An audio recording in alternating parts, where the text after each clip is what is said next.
Federal Drive is presented by GEHA, Government Employees Health Association, proudly providing health and dental benefits to federal employees and their families. Visit GEHA.com. While government spending here in the U.S. may be precarious, to say the least, at the moment, that doesn't mean defense companies can't look elsewhere to provide their services. Other countries are entrusting the defense industry more and more.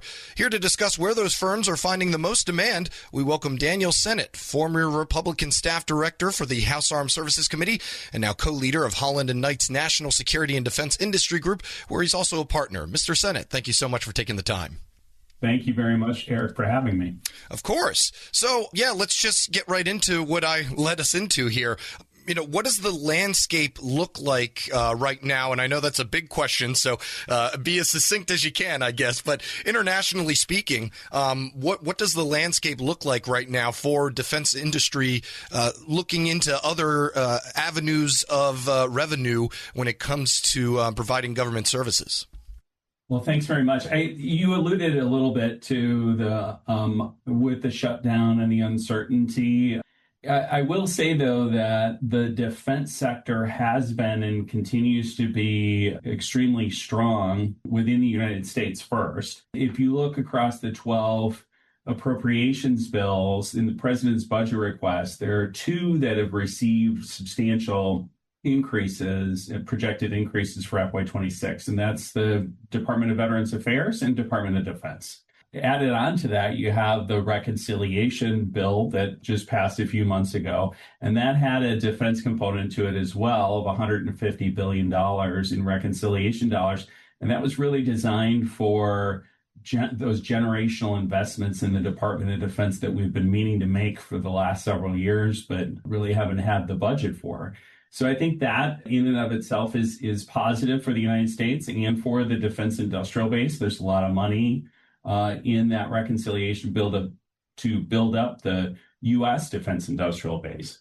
But I think we're also seeing the recent announcement that many NATO countries have committed to increasing their defense spending to 5% of GDP from 3.5% over the next few years.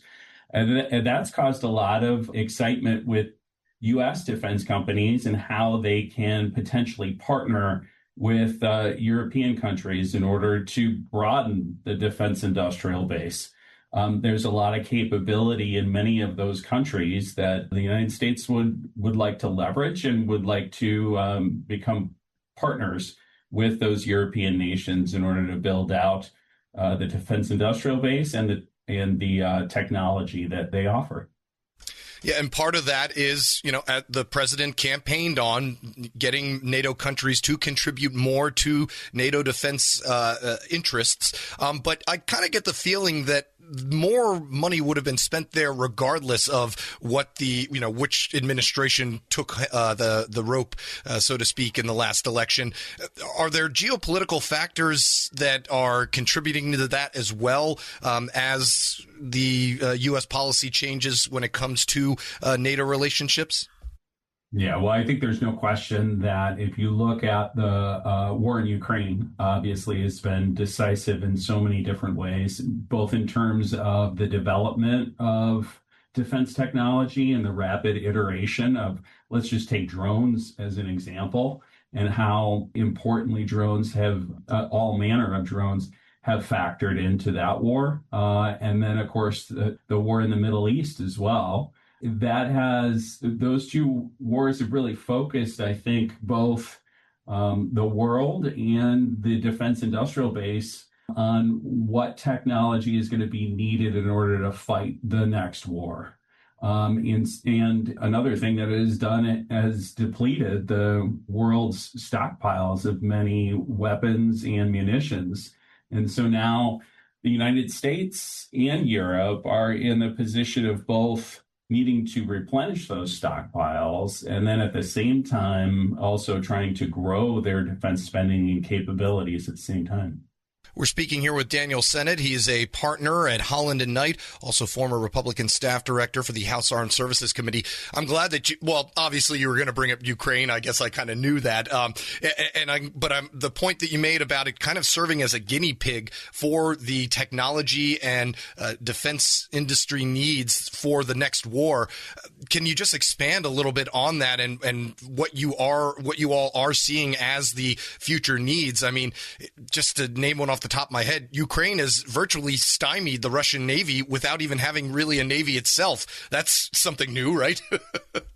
Yeah, I think that, as we said before, I think autonomous systems, every manner of autonomous systems has figured in quite prominently into the war.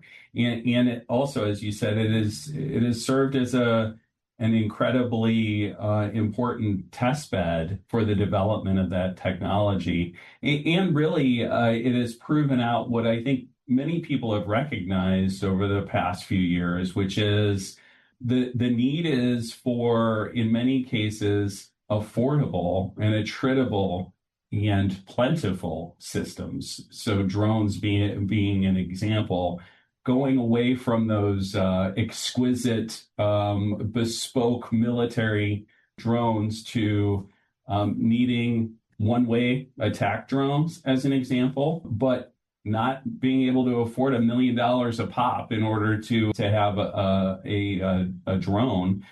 But instead, what are we doing in order to scale up rapidly those cheap, attritable drones that we can use in the event of a force-on-force fight like we're seeing in Ukraine?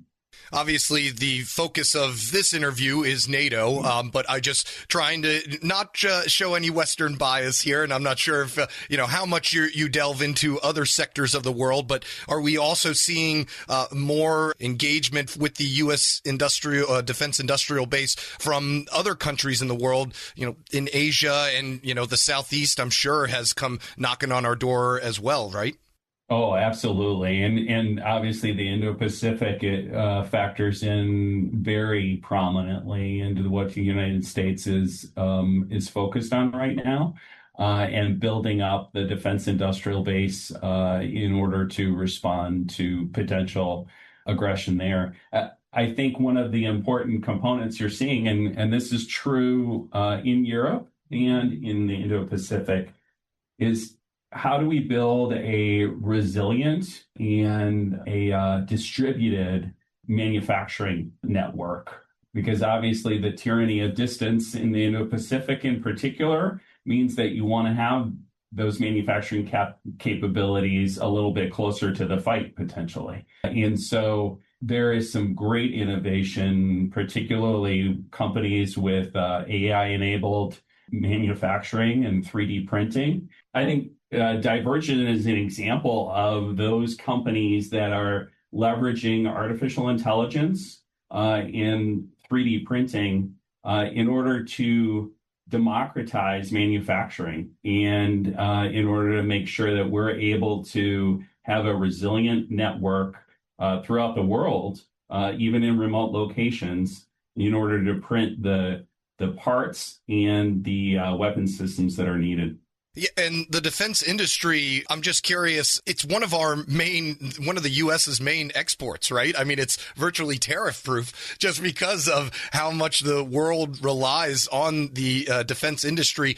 I was wondering if you could just speak on what percentage or, what role that the U.S. defense industry now plays in American exports overall. Well, I think it's an incredibly important role that they play. So I think there's no question that the United States is a leader in global arms exports. I think it's somewhere around in the 60% of arms imports to European NATO nations comes from the United States.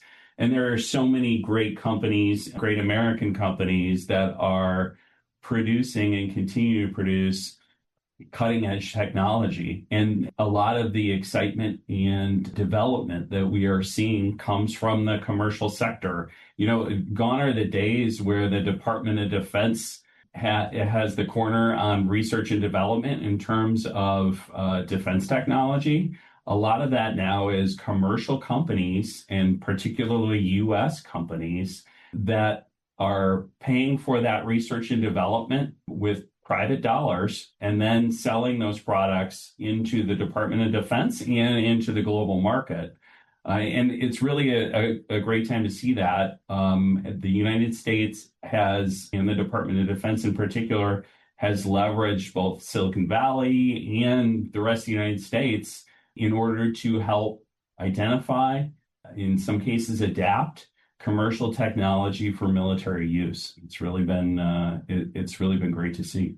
I'd be remiss not to have somebody with your congressional experience, especially in the House Armed Services Committee, on the effect that shutdowns have on kind of getting the keys to the vault to open up defense spending, getting away from the politics of it all. How difficult does it make that aspect of things when you're talking to commercial defense entities and our international allies about, the stability of having to deal with the what seems like the regular occurrence of a government shutdown now? Well, it's incredibly disruptive to the Department of Defense. I will say that the incredibly dedicated service members and civil servants within the Department of Defense continue to do their job and will continue to do their job regardless of the circumstances. But it definitely is. And I mean, it has impacts on government contracts, certainly, and the ability to let those government contracts.